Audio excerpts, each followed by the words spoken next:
The women's hockey team continues to stack victories. Let's talk about what's changed since we last talked, including championship in there. Let's talk about on Wisconsin.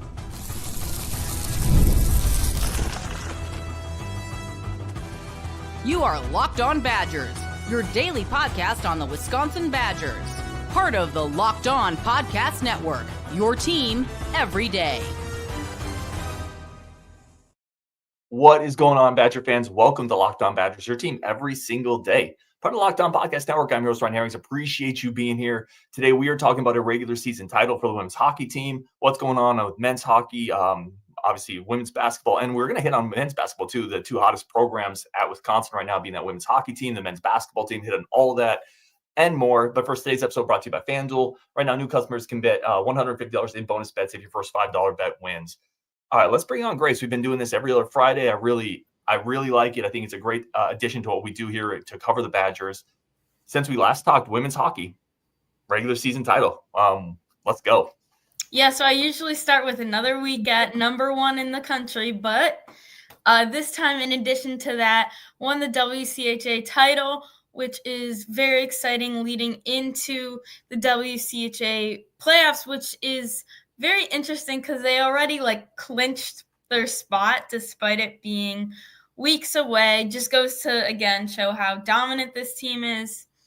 Also interesting couple of weeks because it was a little nerve-wracking watching them against St. Cloud State and then Minnesota Duluth, where they came away with the wins, but it was very tight.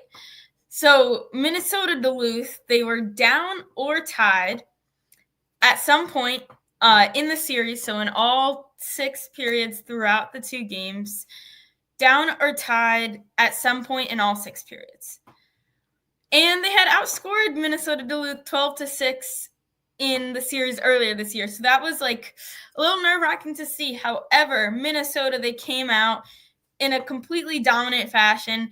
10 different goal scorers across 14 goals in that series. Only one player had 3 goals in that series, who's Casey O'Brien. Just a little nice note to mention that she is 10 points away from the school record of career points. That's behind Hillary Knight, who has 262. So she has 252 points right now. Absolutely unbelievable. And in the second game versus Minnesota, 6 different goal scorers in their 6-1 win. They did struggle a little in the first period, 0-0, and 4-1 at the end of the second period. So this team just blows my mind. Yep, and it's the 10th WCH regular season title for the Badgers. Again, we talk about it all the time. I think I hit on this last show, Grace, but this team is so good that when they have a close win, you're almost like, I don't know about that. And you go to other sports in Wisconsin, like any other sport, you're like, if Wisconsin football can eke out a close win, you're throwing a party. And with hockey, women's hockey, it's almost like, no, but you didn't win by 5. Oh, yeah. I mean, Oregon, which made sense. That very much makes sense when you lose, 13-10 to just, be so excited. It's Oregon, who's number 1 at the time. But when you have women's hockey, who is always number 1, and they are winning even just a close game to a team who's not number 1, you're like, you have totally a good point there, because there's just a completely different expectation for this team who is constantly winning things, constantly breaking records, and that's just how it goes. Well, let's talk what's next. So what's next for women's hockey? Obviously, we're gearing up for and I have a quote here. This is from, I think this is great. This is from Julianne Bai. She said, listen, it proves all the hard work, but now the real work begins. What's coming up next? Yeah, so next weekend is series against Bemidji State, which they should very much win. However, you don't want that to turn into a trap game where you're like, you know what, we're so excited for WCHA first round, which is the weekend after, that we're just, going to kind of focus on that. No, you're focusing on the next game at hand. And even if you're going to use some different tactics, throw a few different players in there if you're leading by a few as kind of a crutch tool that you can lean off of in the next game. You still have to be very readily focused, Notre Dame, NIU, in their football game this season, that was kind of that was in my opinion, the epitome of a track game. They had such a hard schedule, at least comparatively to NIU that season. Not the hardest schedule, but compared to NIU, absolutely so. And they just completely lost it. So that's the kind of thing women's hockey has to just stay in there. You should beat Bemidji State, but make sure you're focused, and then you have WCHA first round. Yeah, and is there any thought on, obviously everything is already kind of locked in, and it's a great point about staying focused. Is there any thought on, like, you rest players, you do anything else? I know in other sports that discussion would happen, or do you just say, nah, the momentum's too important. We're going to pedal to the metal and knock this out with Bemidji State, and then we get into that first round? I think it's one of those things where you are probably playing your core players in the beginning, right? You're hoping you get off like a crazy early start. Casey O'Brien hat trick in the first 5 minutes. I don't know. But that's where you can sort of experiment. But I also don't think this is a team where you're going to play like your second string, quote unquote, right in the beginning, and then you're going to be like, oh, shoot, like we're kind of in trouble now.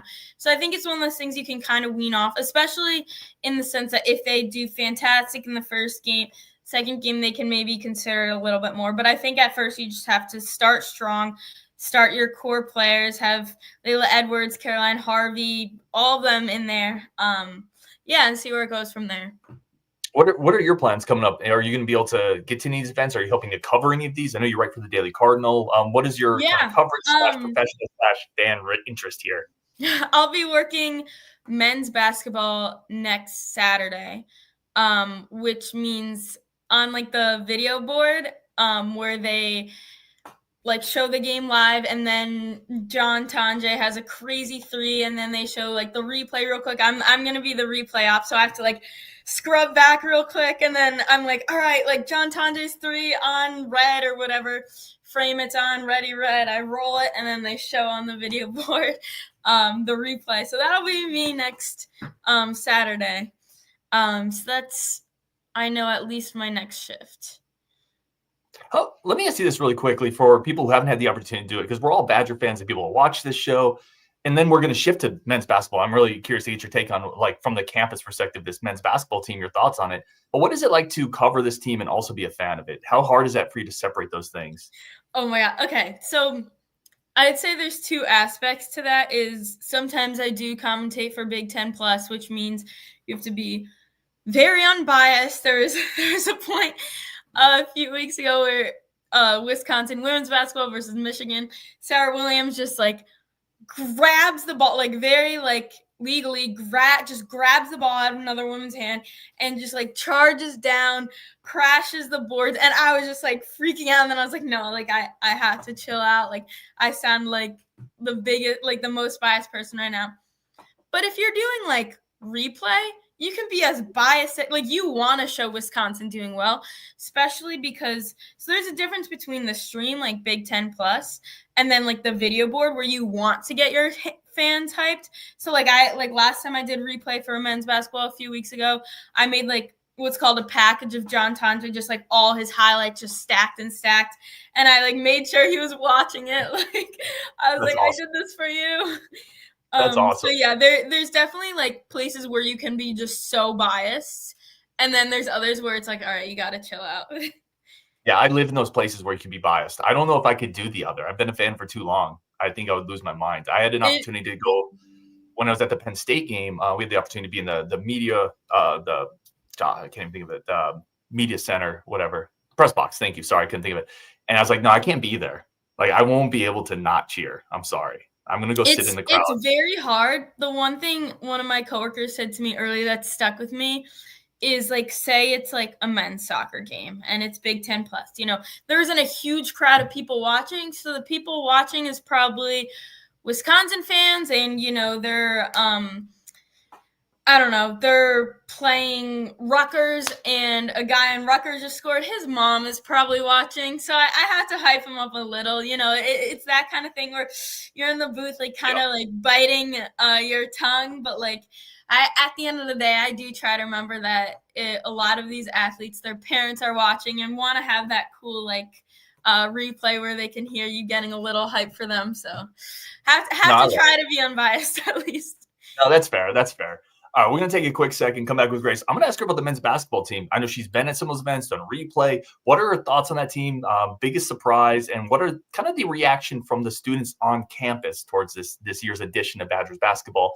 That's coming up next on Locked On Badgers. First, a quick break for our friends of the show, and a quick second, as always, to say thank you for tuning in. Today's episode is brought to you by something that is going to play a near and dear part to my 2025 plans of being a better man, better guy, better everything in general. Listen, the nutrition you put in your body is a big deal. You would not go to the gas station, get a bunch of donuts and put them in your car. No, you put clean gas in your car. You got to do a little bit of that more for yourself. I have to do more, which is where Factor Meals is going to come in. If you're looking to optimize your nutrition this year, Factor Meals makes eating well super easy. Chef prepared, dietitian approved meals that are never frozen. They're incredibly healthy, over 40 different options across 8 different dietary tracks. So you can plan out what you need, even if you have some different nutritional requirements or allergies or whatever it is.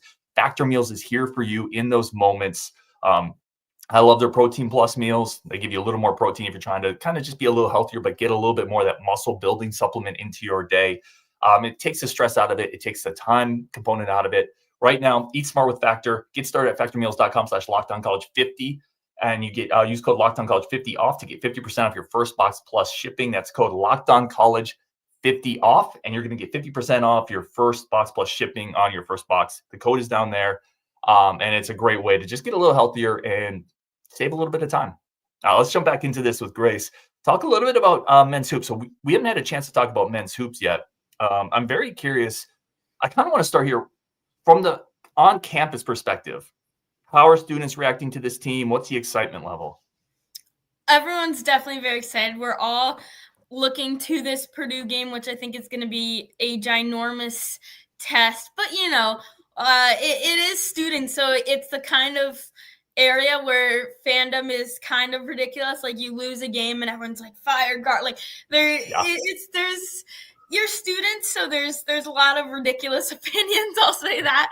But it's one of those things where you win a great game and like the energy is so high, and then you lose a game by like a couple of points that maybe you should have won, but it's like you still like there was still a lot of positives, and people are like, I hate this, like, but like so there's definitely, you can definitely tell it's a college campus.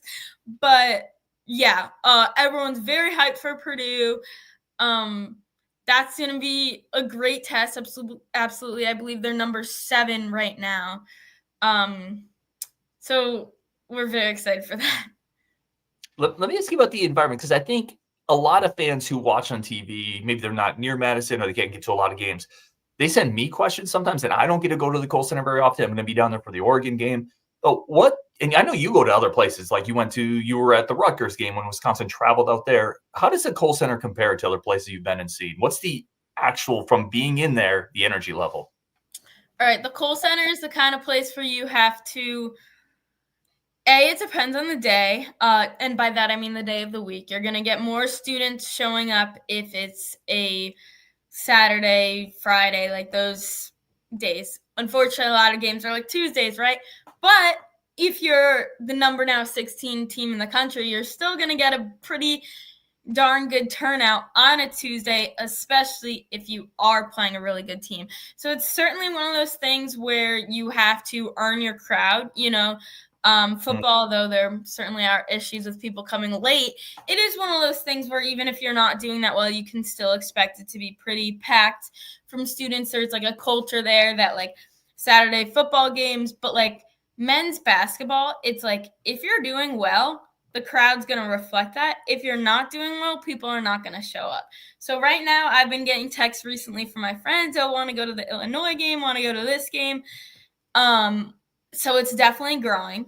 And that part is very exciting because, yeah, once the team starts doing really well, everyone wants to come in. There's a little bit of unfortunate aspect there where it's like you should be supporting your team all the way through. But I do also understand people are students. We're busy. So if you have an exam on a Wednesday and it's a Tuesday and our Badger team isn't doing that well, you might not be that inclined to go. Yeah, no, that's fair. Let me ask you this. I've been kicking this around in my head, and I don't know if I've really talked about it on the show in terms of ranking it. I love the Carter Gilmore storyline. I love the Kamari McGee storyline. I love the John Tonje storyline as a guy who was hurt a lot of last year. What's the best storyline on this team? Okay.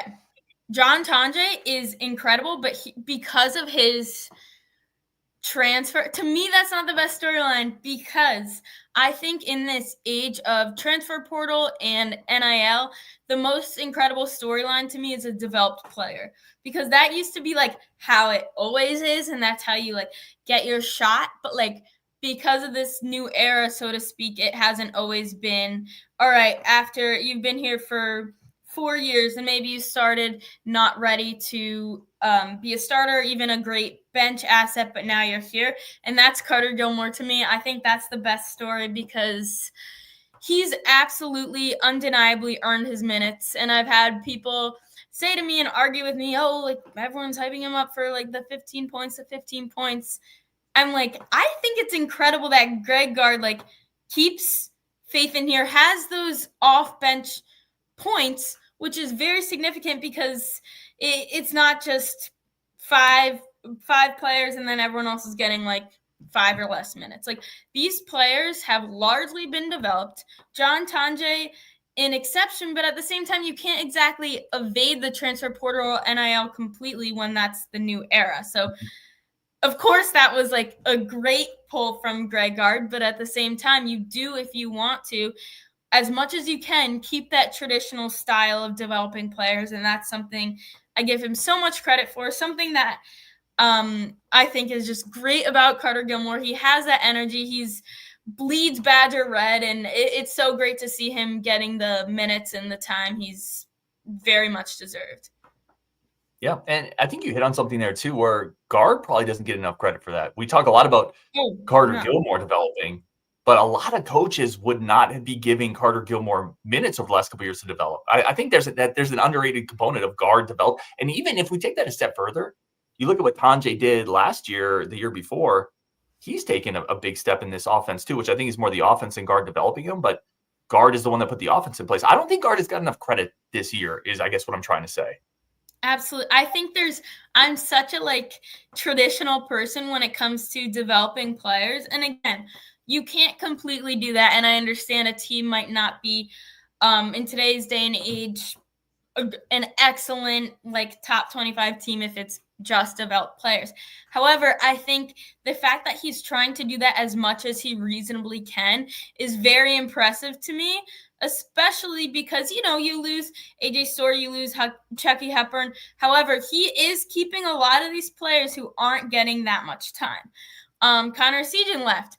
And again, that is going to happen. But still, if you look at it from the big picture, there are a lot of players who aren't getting a lot of time that are staying, have the faith in Greg Gard, have the faith in themselves that they're going to earn their time. And I mean, you have to be a pretty good salesperson if you're like, hey, I know you're not playing, but you got to stay here. Like, I think that's pretty impressive. I'm definitely never one to jump on the fire Greg Gard train as soon as they lose a game. So I think he's pretty impressive. Yeah, I respect that. And that train doesn't have as much coal in the engine this year as it did maybe at the end of last year. Now, he still needs to make that run in March. We talked about that a lot. All right, we're going to take a quick break here. We're going to come back and talk about a couple teams that we're coming off talking about two really strong programs right now. We're going to talk about a couple teams that have struggled a little bit since we've last talked. That's coming up next on Locked On Badgers. But first, a quick break for our friends of the show over at FanDuel. FanDuel is, I've talked about it a lot, incredible.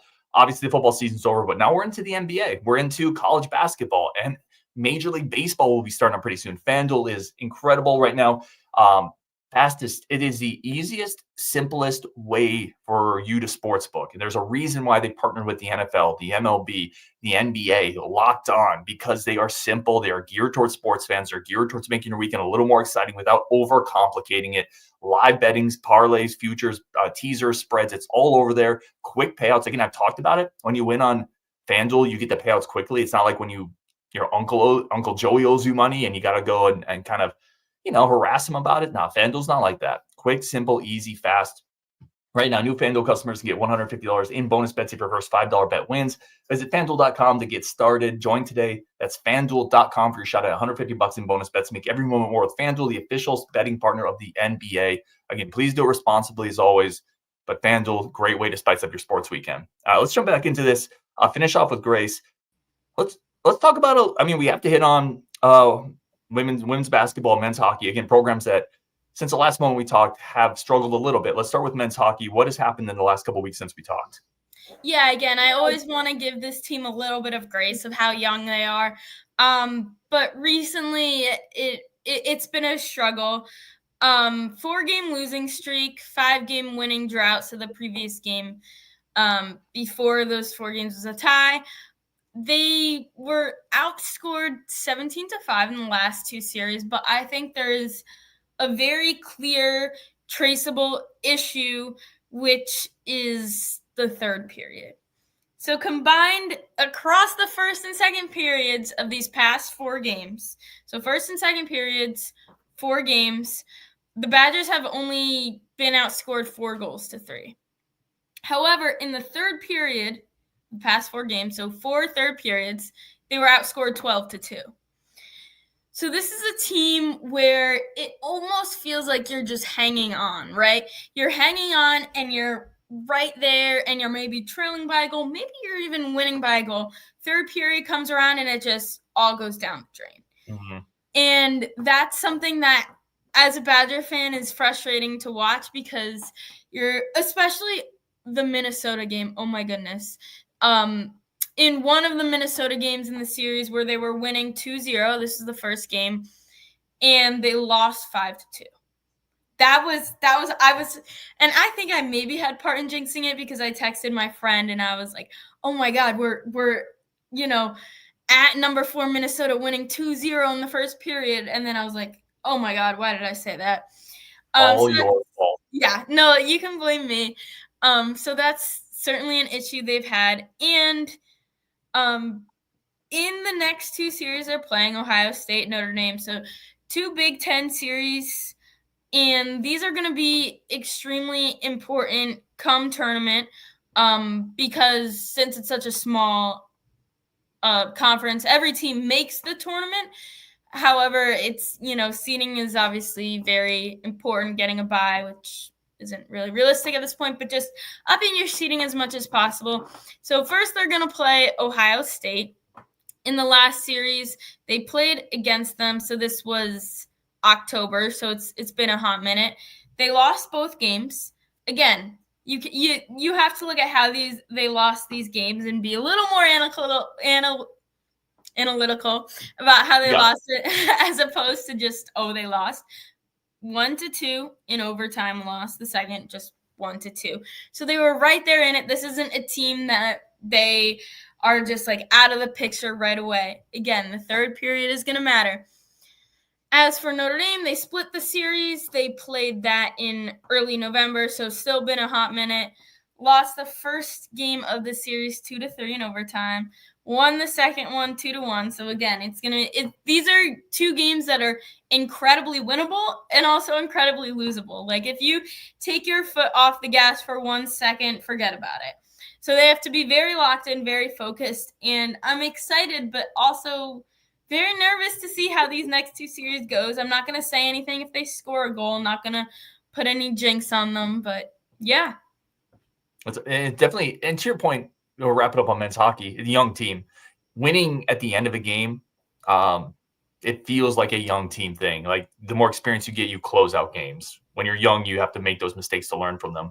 I want to put this comment up here from Christian Gross. Then I want to shift to women's basketball. He said Guard needs to win in March, hasn't won 2 games in a tournament in 7 years. I'm always curious with this because everybody values these things differently. How important is a deep March run for you this year for this team? All right. By deep March run, I think that's debatable exactly what that means, but I do think I'm very high on the fact that they need to win more than 1 game. Losing in the round of 32 is it would be rough, but if they can make it there, they need to win in the round of 32 actually. Okay, there we go. It is one of those things where I was like, all right, the JMU game was obviously very rough, and I think that's something where, again, no real excuse, but I think they weren't used to that stylistic play that they were up against. This is something this year where fans are expecting you as they have been, as they did last season, and they disappointed. They're expecting you to win the first game, win the second. Of course, it's hard to predict this or that when you haven't seen how the seeding and the bracket's going to be laid out. But I do think if you're Wisconsin, it is undebatable that you need to win the first game. It's pretty urgent that you need to win the second. I think as for floor and ceiling, floor is probably like you have to at least make it to the round of 32, but like that's still really not enough. Ceiling, I could see this team making it to the Elite Eight at best. Yeah, I think that's well said. I put an Elite Eight ceiling on them as well. I think they just have to, at an absolute minimum, win that first game. And some of this, I'll point this out too. Some of this is being a victim of your own success. When this team came into the year, they were picked 12th in the Big Ten by pundits. A lot of people said, can they just get to March? Well, then guard outpaced all those expectations. And now fans are saying, well, now you got to win to get to the Sweet 16. And we're going to be well, before the year, if you had got to the round of 32, most fans would have said, okay, you lost Store, Tonje, to your point, Asijan, Wall graduated. They would have said that's a success. But now that you've done so well, you've raised the level of expectation, which is good, but it's also an interesting thing to think about.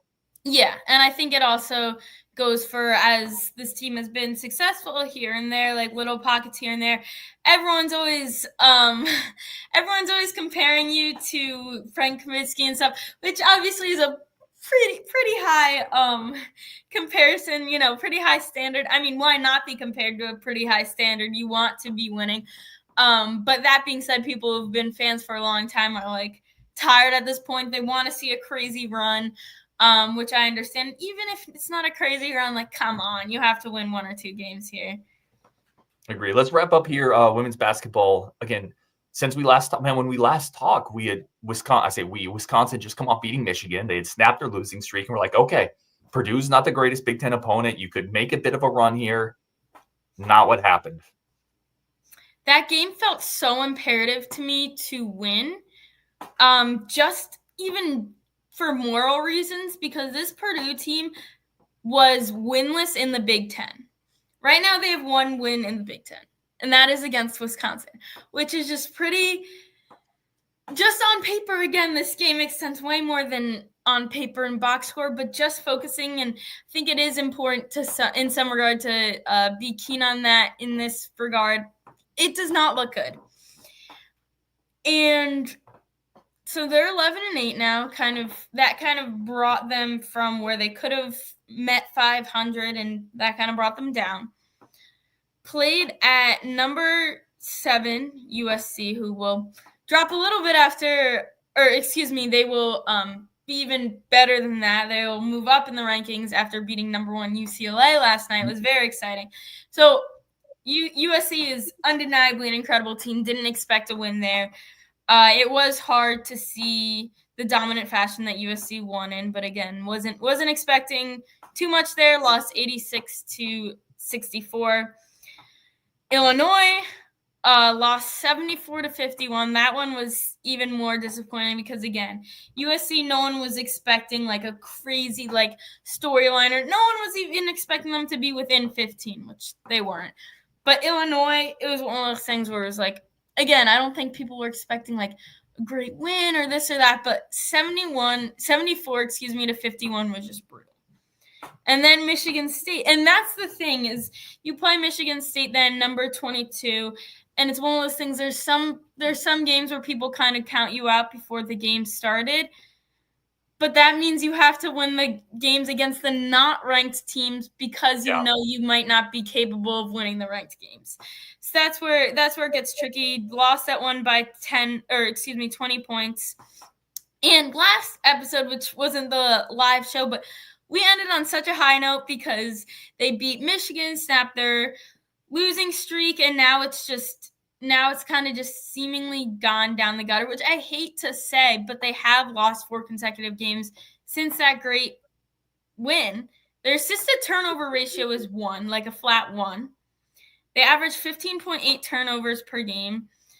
And the thing that's frustrating, but also could be fixable. So just how you look at it, glass half full or half empty, is that has been the same struggle this entire season, which means one of two things. It either means they can't find a way to improve on it, or like, hey, it's a good thing and that's where you really have to target. But again, they still haven't been able to really improve on it. So this is also very interesting because about a week and a half ago, I'd say they were 14 out of 18 in Big Ten standings. Very significant because the top 14 teams make it. Now they've dropped to 16 out of 18. Still possible to make it in the tournament, but a lot of things have to go well for them, including them playing well, but also a few teams playing not so great and dropping a few games. So they're going on to play Penn State, then Northwestern.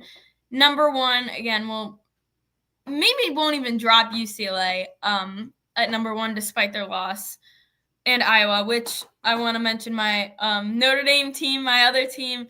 Their women's basketball team is number 2. They've lost 2 games. Haven't lost since November, but there's kind of a toss-up as to whether UCLA, who it was their first loss of the season on the road against USC, if they're even going to drop to 2 or if they're going to stay at 1. So either way, obviously, very solid team.